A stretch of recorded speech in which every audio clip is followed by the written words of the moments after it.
Hey, what's up? Good evening, everybody. Good evening. How's everybody doing today? I hope everybody's done with their Christmas shopping because I'm going to tell you what, man. It was a madhouse out there yesterday. All I had to do was go to the mall for one thing. I was there for like 3.5 hours. I think it took me like 10, 15 minutes to find a freaking parking spot. You know how everybody likes to try to park up front. You know that ain't happening when that is not happening when you're at the mall during Christmas time. It's just impossible to even park up front. You know, it's impossible to park up front during Christmas time. Because everybody wants that number one spot up front, and it just don't happen that way. So, just wanted to touch base with everyone and basically show everybody how far we've gotten with Casey Jones here. I got the engine apart. I got the pistons out. I got all the main caps loose. It's just I got this crank just sitting in here because I didn't want to lay it on the floor. The crank is still in great shape. None of the journals have any scoring. When I rub side to side, I can't feel anything. It's just just got the normal wear marks from the bearing and stuff. But other than that, man, it's nothing wrong with this crank. This crank just needs a polishing, and of course I'm gonna have the whole entire rotating assembly balanced anyway. So they're gonna polish this crank up for me and clean it up, and they're gonna balance it up and stuff like that. So I got the pistons out, and before I was taking them out, I noticed that this bad boy here was broke, and that was on the same exact cylinder where that valve was burnt. So I don't know if that had anything to do with it. I don't know if that piston already had a hairline crack in it when I installed it. I don't know. But I do know this. This thing ran for quite a while. And it actually just started misfiring. It started misfiring on me last November. So that's when I parked the car. So it's been about a year. But the rest of the pistons look decent. They're just all oiled up and stuff. And just, from the engine burning so much oil and stuff like that. And valve seals were tore up. I mean, the valve seals were really bad. I showed that in my previous video when I had the cylinder head off, and I was showing everybody like the back sides of the valve stems and everything like that, where the oil had just basically stuck to them, and the one where the oil was actually puddled up in the port. It's crazy. So yeah, man, bad boy is getting refreshed. The block is ready to go to the machine shop, get cleaned, honed, new freeze plugs, stuff like that, man. I'm gonna redo everything fresh, just like I did Donatello, man, almost 3 years ago. So, but yeah, man, I'm telling everybody, when you balance an engine, that right there makes a lot of difference. A lot of difference. I mean, I noticed racing my Escorts, man, with an unbalanced engine, and now going to a balance. I'll never race another Escort again with an engine that ain't balanced. So.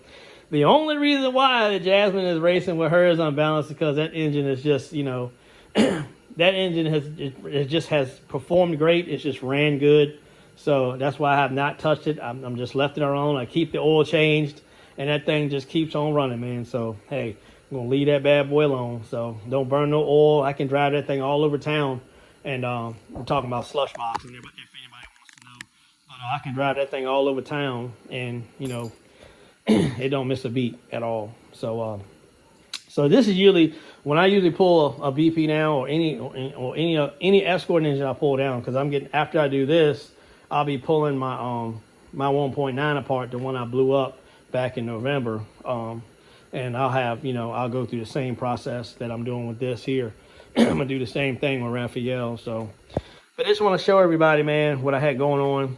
What's what the latest and greatest is on Casey Jones here, as my buddy Manuel calls him, CJ. So yeah, man. So yeah, I said these journals are in good shape.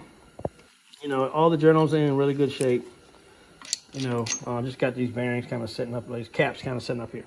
Not bearings, caps. There's the bearing there. This is the cap. This is the bearing. So yeah, I mean, bearings look good. Just normal wear, nothing too crazy. The journals are still smooth.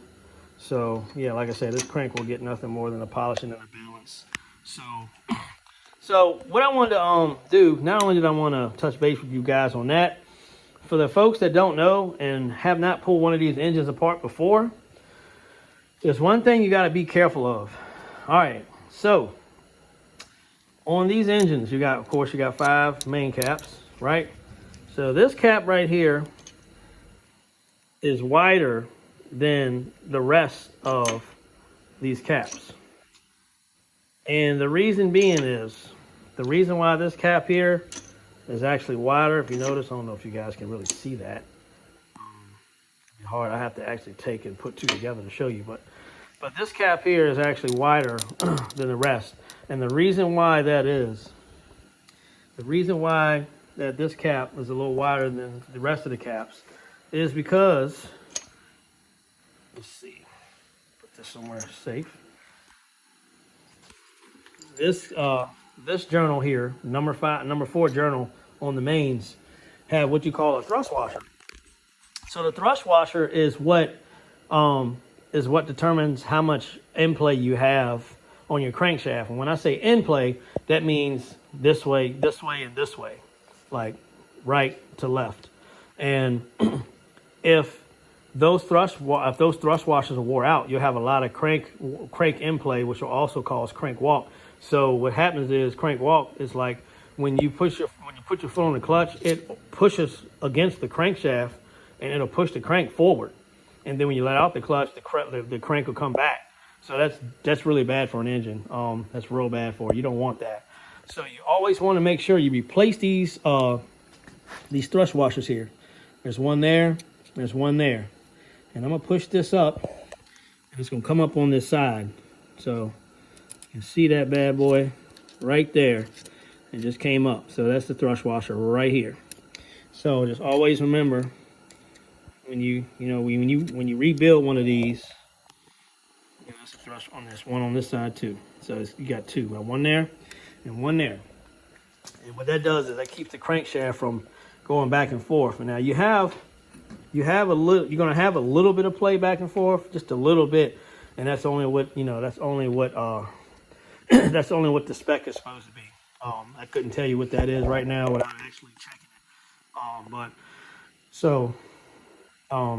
But yeah, this crank is only supposed to have a little bit of in play. That's it. You want a little bit to keep it, to keep it from binding up. So you don't want it completely tight, because if it's completely tight, then it will bind up, and then you won't leave no room for oiling on these journals right here, which ride up against the thrust washers.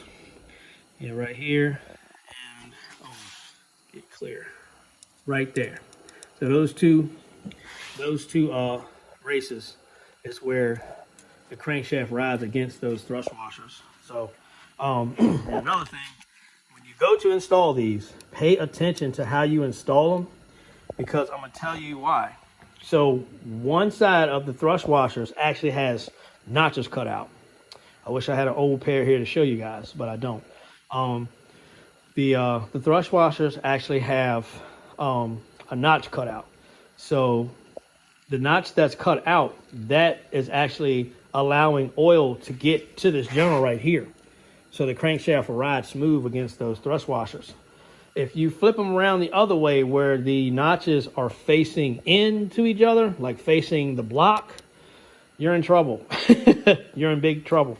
So what's going to happen there is when they're flipped around to where they're facing when they're flipped around to where the notches are facing the block, these journals on the sides here are not going to get any oil. So guess what? It's going to get super hot in there, and you're going to ruin that crankshaft. It's going to eat that crankshaft up bad, and you're going to have really bad in play. So you'll know if those are backwards. So just wanted to shed some light on that real quick for the people that don't know about those thrust washers, because I know some people that just pull the motor apart, and some people don't pay attention to what they're doing, and then that's when you have problems. So you always want to pay attention to how your caps come off, which journal they go on, everything. You always want to pay attention to that. And then another thing, so you don't put your rod caps, so you put your main caps, rod or main caps, so you don't put your main caps on backwards. You got an arrow that points to the front of the engine. See, you got an arrow there, an arrow here, and an arrow here. And of course, the one I took off that one has an arrow as well. So, you know, so that arrow, you want that arrow to be facing the front of the engine. So basically it's supposed to face the crank snout. If you turn them around, what's going to happen is you flip them around the wrong way and you can tear these bearings up. And actually what will happen is if you flip them around, I believe it'll cause the bearing to spin. And then you be in real trouble. So yeah, so make sure that you put your make sure that you put, you know, your rod caps on the correct way. Make sure you got your thrust washers installed correctly, and you should be good to go, man. So just wanted to really touch on that because I know a lot of people have not pulled these engines apart before. Hey, and some of us professionals still make mistakes. You know, some people pull them apart and we can still end up, you know, putting these on backwards, just not paying attention. You know what I'm saying? So definitely got to pay attention to, what you're doing. So that way you don't cost yourself twice. You know, you're not doing the work twice. So yeah, so I just basically want to touch base on you guys with that. And, that's where we're at with old Casey Jones here. And, like I said, this block we're going to the machine shop, getting cleaned up, crank will be polished. I'm going to be balancing this whole entire rotating assembly, crankshaft, flywheel, harmonic balancer, rods, pistons, everything's getting balanced. And another thing, when you take your rods off of these journals, if you're not going to the machine shop to have them reconditioned, if you're not going to the machine shop to have the rods reconditioned, make sure you number each rod that comes off of each journal. Because you got to understand something. Each rod is trained to be on, you know, the journal that it's riding on for so long. And it creates a wear pattern. So when it creates that wear pattern with that particular rod, say you have a wear pattern with rod number 1, then you take rod number 1 and you put it on rod number 2. Then once you do that, you risk a chance in tearing the bearing up, tearing the rod up, you know, just depends. So I've always been told by old schoolers as well. They always tell me, if you're not going to have a set of rods reconned for the motor you're putting together, then make sure you know which rod went where. And I've made that mistake before and put the rod in the wrong spot, and the engine didn't last as long as it should have. So, but yeah, it's all good. So you live and you learn, right?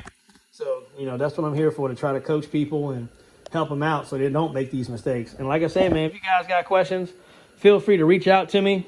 I'm on 4 sources of social media. I'm on Facebook, YouTube, TikTok, and Instagram. You can message me anytime. A lot of people do message me, and I appreciate the guys and the gals that do message me, inbox me and ask me questions and stuff like that. Because like I told a female the other day, you know, she felt like she was asking stupid questions. And like I told her, the only stupid questions are the ones that are not asked. So don't ever think a question is stupid because you feel like you're stupid because you're new to this or you don't know how to do something. That's how we learn. You know, are any of us born with book sense and know how to do our ABCs, tie our shoes, put our clothes on, you know, do math equations? No, we're not. We all have to learn. So I learned this, and, you know, I asked all kinds of questions, and I was up under everybody that I could be under to learn, you know, how to work on engines, transmissions, you know, rear ends, front drivetrain, front wheel drive transmission, stuff like that. I mean, so I didn't just wake up one morning, all of a sudden I was smart. I had to crash. Most of the stuff I crash coursed, but a lot of stuff I was coached on, you know what I mean? And I was blessed to have those people in my life to actually show me the roots of, you know, building engines and stuff like that, and all kinds of mechanics and all. So yeah, so basically, like I said, man, if you're not sure, ask me. Ask me. I don't mind helping anyone. I was at that point one time in my life where I didn't know. You know what I mean? So sometimes, I mean, I'll be putting the motor together and stuff like that, man, and transmission, I'll be like, wait a minute. Does this go like this? Hold on, let me check. Nothing wrong with double checking. Professionals double check themselves all the time, and professionals make mistakes too. So, like I said, the only questions that are stupid questions are the questions that you don't ask to figure out what you want to know. So just remember that. So all right, guys. Well, I ain't gonna keep everybody too long tonight. I gotta head to my storage unit and put some more stuff in there, and got some other stuff I gotta move around and kind of trying to rearrange a little bit. Getting rid of some stuff, selling some stuff, making some spots and making some space. You know what I mean? So some of the stuff I just held on for way too long. So yeah, guys, I just wanted to jump on here real quick and let you guys know what was going on with old Casey Jones here. And if you guys got any questions about this build or about this engine, why I got it apart, or how do I do this, or what is this, or how does this work, or what have you, man, hey, feel free to hit me up anytime. Hit me up anytime. I don't mind. Just message me. Hey, man, you want to give me your phone number, or you want to call me? That's fine too. So thanks everybody for tuning in. I appreciate all the love that everybody has gave us, all our followers, subscribers, and all the support that people have given us. Please like and subscribe. Like I said, I'm on 4 sources of social media: YouTube, Facebook, Instagram, and TikTok. So I don't mind answering anybody's questions. So just feel free to ask. All right, guys, I'm going to hop off here. Like I said, if you're out there Christmas shopping, be careful.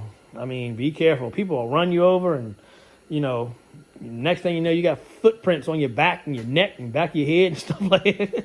So be careful out there, people. And like I said, if anybody's got any questions about this engine here, just let me know. All right, everybody. Well, I'm going to jump off here, and I'll catch y'all on the next one. God bless everyone. Merry Christmas, people.